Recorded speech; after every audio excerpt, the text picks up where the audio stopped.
રાજકોટમાં પણ વરસાદ ખાબક્યો। મોટી પાનેલી ગામે ધોધમાર વરસાદ વરસ્યો। ભારે વરસાદથી નીચાણવાળા વિસ્તારોમાં પાણી ભરાઈ ગયા છે, તો વાવણીલાયક વરસાદથી ખેડૂતોમાં ખુશી જોવા મળી રહી છે।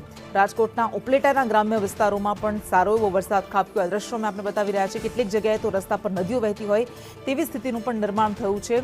આ બધી જ જગ્યાએ સારો એવો વરસાદ ખાબકતા વાવણીલાયક વરસાદ વરસતા ખેડૂતોમાં ખુશી છે।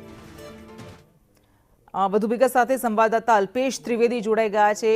અલ્પેશ, ઉપલેટાના કયા કયા એ ગામડાઓ છે કે જ્યાં સારો વરસાદ વરસ્યો છે? જી, એના ખાસ કરીને જણાવી દો કે સૌરાષ્ટ્રની જેમ રાજકોટ જિલ્લાના ઉપલેટામાં પણ ગ્રામ્ય વિસ્તારમાં જેમ કે મોટી મરડ છે, લાડ છે, ભીમોરા છે જેવા અનેક વિસ્તારોમાં ગ્રામ્ય પંથકમાં વરસાદ સ્થિતિ હોય ત્યારે વાવણીલાયક વરસાદ હોય તેથી ખેડૂતોમાં ખુશીનો માહોલ જોવા મળ્યો છે। વાત કરીએ ધોરાજી તો ધોરાજીમાં પણ ધીમે ધીરે વરસાદ વરસી રહ્યો હોય અને વાતાવરણમાં ઠંડક પ્રસરી હોય અને ધોરાજી અને ઉપલેટા પંથકમાં વરસાદને લઈને લોકોમાં ખુશીનો માહોલ જોવા મળેલો છે। જી બિલકુલ, આભાર આપનો।